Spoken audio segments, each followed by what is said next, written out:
Welcome to Talent Pop Podcast, where we will provide tips and strategies for success in sales, networking, marketing, and business.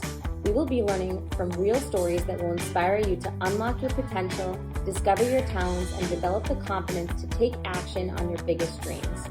We are focused on empowering women to connect their passions with their purpose to find true fulfillment. It's time to pop off, queens. Pop off, queens!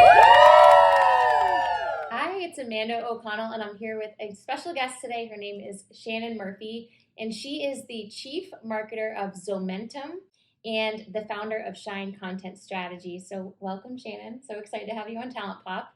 Thank you, Amanda. Thank you for having me. Of course. And I'd love to kind of just dive in. I know you have a little bit of a journalism background, marketing background, and obviously this entrepreneurial nature. And I love to hear the stories and just kind of the journey as to how you kind of got to where you are. Yeah. I would say kicking it back to 07. Yeah, I graduated with a degree in journalism, magazine journalism. I really wanted, my aspiration was that I wanted to interview people and do those Rolling Stone interview. Yeah, like your shirt. Yeah, is that right? Yeah, like the Stones. So I graduated at that time of digital transformation when a lot of publications were moving online. They were figuring out their ad revenue, right? They're trying to optimize for that when they used to be able to charge $15K for a full page ad, and now they're like, what are these clicks and stuff like that. So jobs were decreasing, right? Whole arms of publications were being cut, and I think I was also stuck in that kind of catch-22 of you needed clips and articles to get a job, to get clips and articles. And so I was having a hard time finding a job. I taught myself blogging and SEO because I felt like if I was going to be published on the web, I could make that happen myself. And then I would say kind of just tenaciously, how can I be as close to journalism as possible? Okay, well, I've moved back home, to my hometown, and the magazine there has an opening for a advertising specialist. So let me apply for that. Yep. And I got rejected, and I got a very nice rejection letter, a physical letter. And I thought, this is I've just been sending stuff into the digital void, and I got a letter back. This That's is nice. Impressive. Yes. Yeah. I wrote the gentleman back and complimented him to basically be this is by letter you wrote him back? I can't remember if it was letter or email, to be honest. So I am a fan of handwritten notes. I am too. So it might have been email to just say hey Sean, this is indicative of the way you do business, that you sent me a physical letter. I very much appreciate that. If there's any way that I could be considered in the future, please let me know. And so he invited me in for an informational interview and offered me an internship in their advertising department. And I basically became his shadow for, I think, a year and a half. Yeah. Learned so much. And then got a job eventually running all of their internet advertising for the sister publication under that same Dow Jones umbrella. And that was how I got into advertising and marketing. And since I was already writing online, it was really nice to work at kind of a historical newspaper entity and educate their staff on this is PPC, this is how we can use LinkedIn. I made a whole I think Facebook didn't even have business pages yet, and I was consulting that team and our customers on how to put their business on Facebook, things like that. So you're bringing me back. That was what 2009, 2010. Yes. So that was when Facebook was still hot. It was new on the scene for some. Yeah, absolutely. And no, that's interesting. And I'd love to kind of just hear more about, I guess, your journey in that, now looking at, I guess building teams and making these important marketing hires. And you were talking about kind of that digital transformation, and what are some qualities you kind of look for in those marketing hires, and just, I don't know, I guess folks you've worked with, and I don't know, your experience there. Yeah. Sorry. So building teams and looking for the qualities of marketers? Yeah, I think, the qualities I think are probably the most important. I would say, so by the time a candidate reaches my desk, they've already been vetted in terms of being able to do the job. I'm not really worried about their qualifications, but Okay. to your point, in terms of qualities, I think that something that has allowed me to parlay well from journalism to marketing is just innate curiosity, Yep. right? Like, what's the why? Mm-hmm. Information, give me all the information, all the data, and making connections. Mm-hmm. And so I would say I'm slightly biased in that regard. And when I am interviewing, I am presenting real problems that we have, and I want to see how this person would fix them. But I love to see pushback too, right? Why does this problem exist, Shannon? Like, asking me that question back, having that curiosity, and saying, is this the team? Is this the organization? Is this the marketing tools, the technology we're using? Right? Like, why does this problem, is this purely resources if somebody isn't physically in this job doing it? And that's why the problem exists. Like, I would love to hear that back from them. And I think that's like a great tip for candidates too, because they get to kind of demonstrate their knowledge by being that investigator. Definitely. But they also learn about the org, right? Yeah. Like, is this a place I want to join?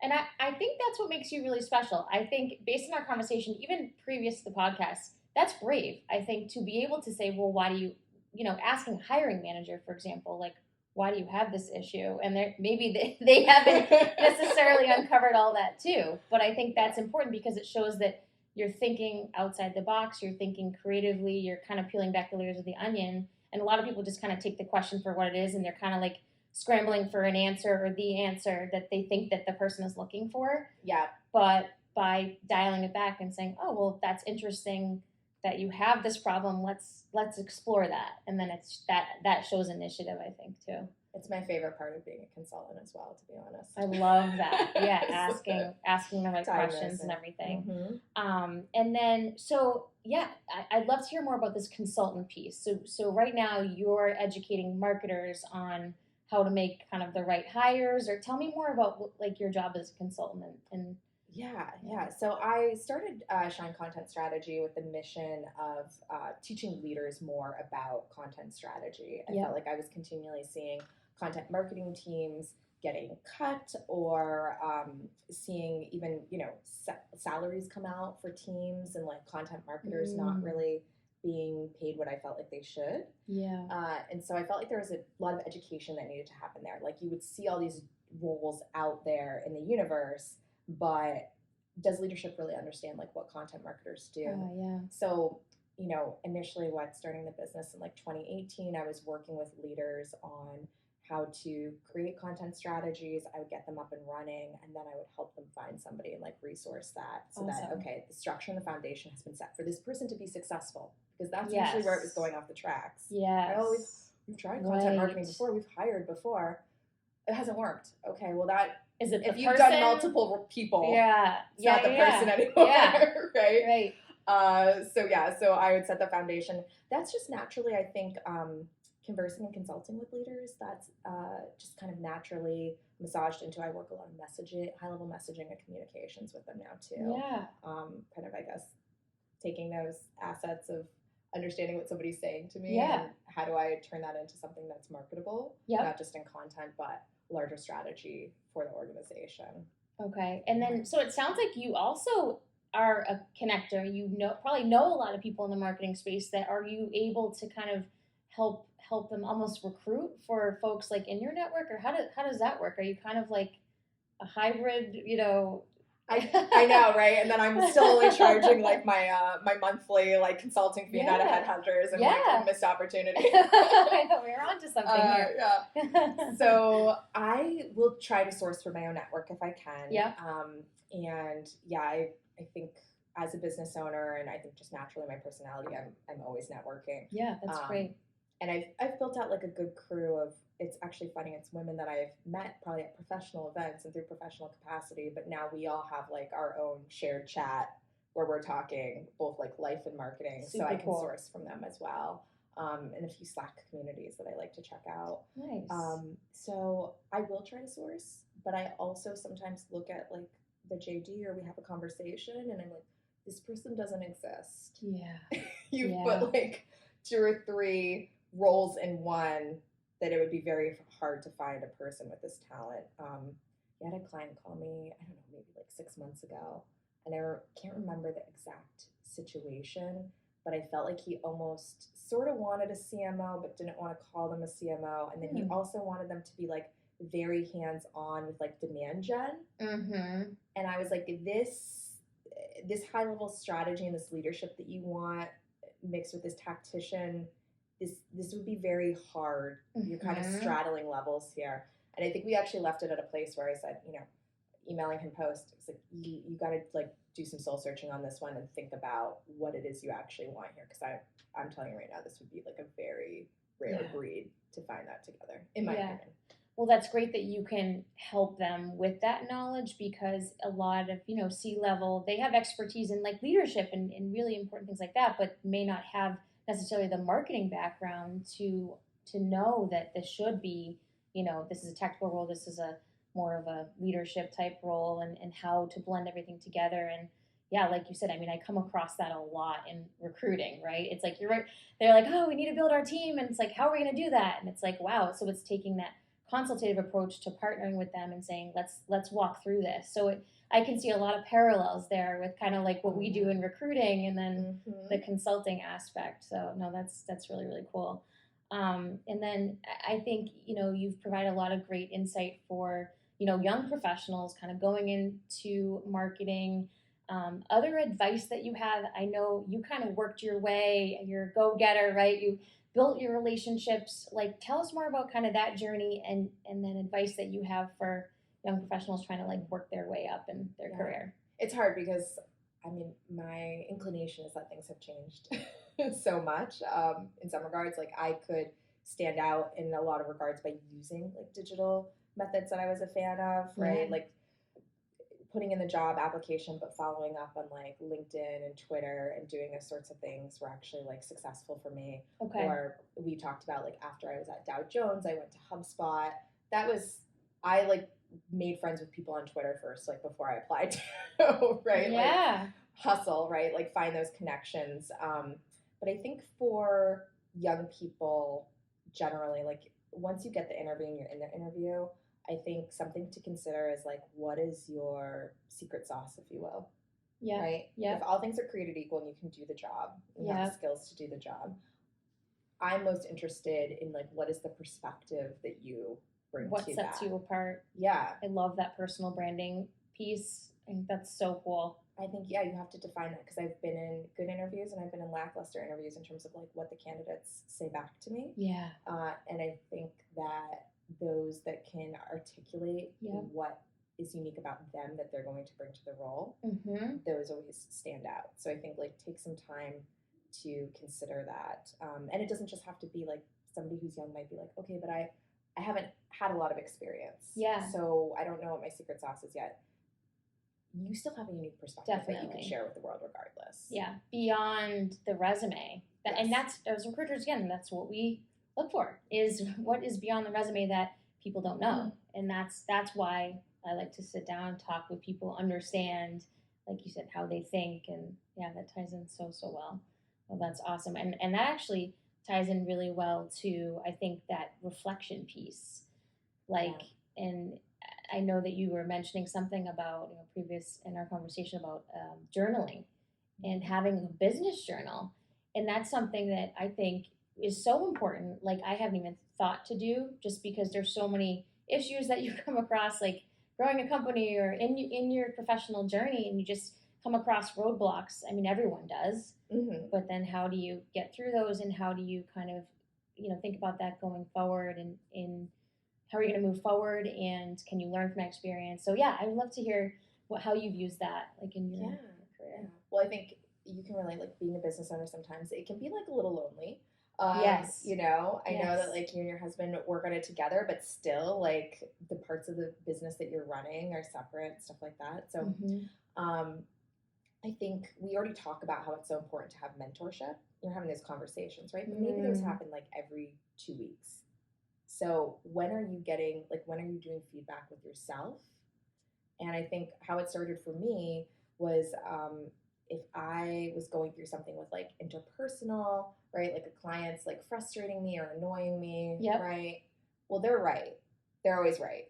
Yeah. In my opinion, my world, right?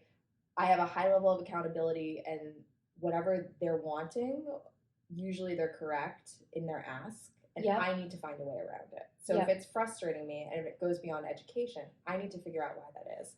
So I would just sit down with a journal to be like, why am I feeling this way? Yes. Like, what is this triggering that's like Exactly. frustrating me? Yes. And I think so many triggers are just like absolutely gone for me. Yeah. Because I have worked through them. I recognize that lies with me. You can't change anybody else. Yeah. Right? Yep. And those interactions are going to happen regardless. So removing as much friction as possible for yourself so that you're not stressed out.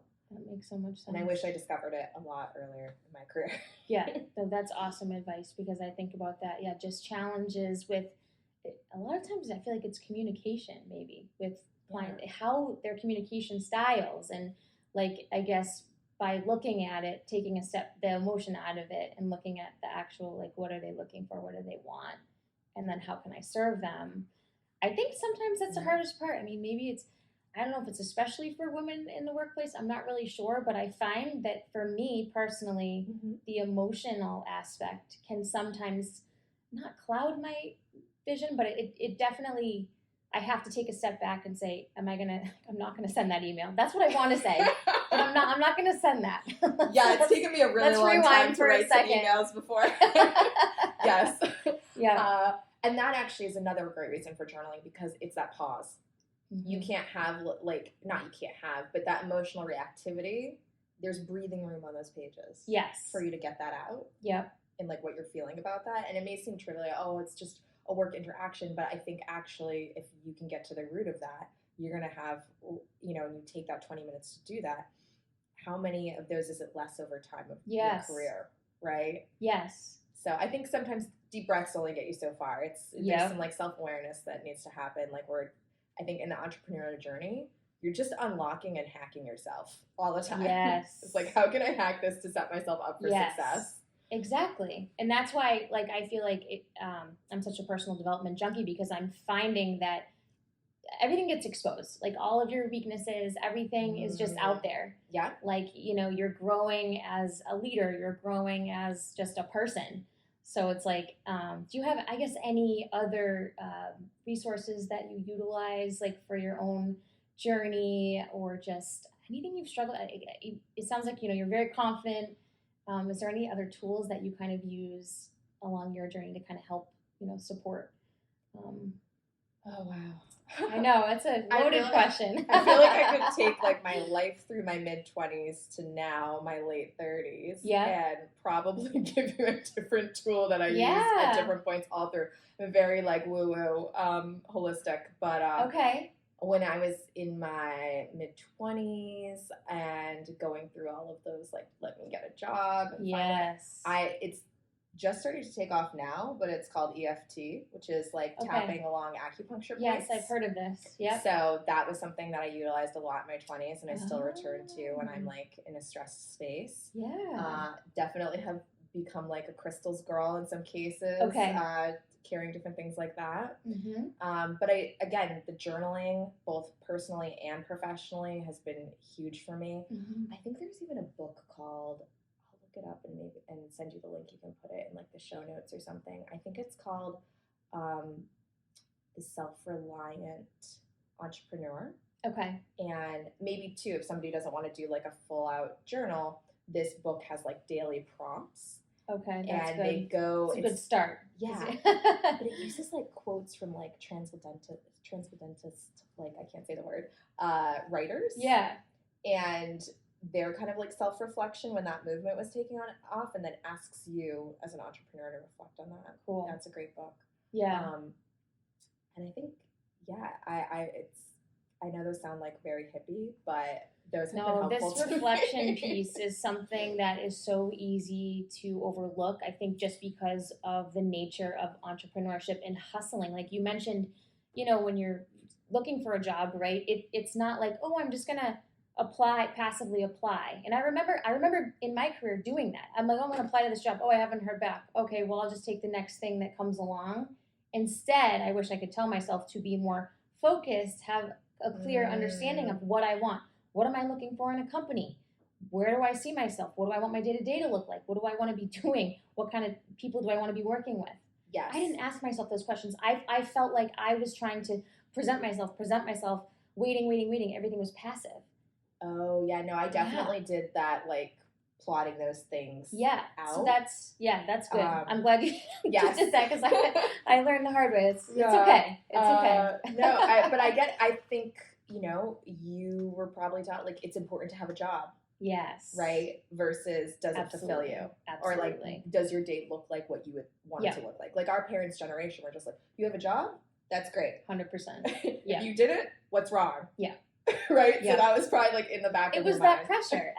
Exactly. So, no, it's interesting. And I ended up finding my way, like, realizing that I was passionate about a lot of things, right? And it's like, you want to explore that path, but it just took a little bit to get there. That's okay. Yes. And that's the biggest, like, lesson that everybody needs to know is, like, you're just going to go on your own journey. I think having a community is really important too. Yes. I feel like I built that over time with some badass babes that I met professionally, had a lot of respect for, and then was like, hey, let's go out for old fashions. Yes. And so now I have, like, a really great group, and I've connected all those women together too. That's awesome. And yeah, we can, like, gripe to each other, get that support when we need it. Yeah. That's important. I love that. And it reminds me of one of my favorite quotes, which is, like, you become kind of like the 5 most, people that you hang around the most. Yes. And hearing that, I don't know how many years ago that I heard that quote, but it was definitely eye-opening, because you realize who you're spending your time with, and that you can go out there and you can find these badass, leaders and women, and, you can be part of that, or even create that community. So I love that advice. I think it's awesome.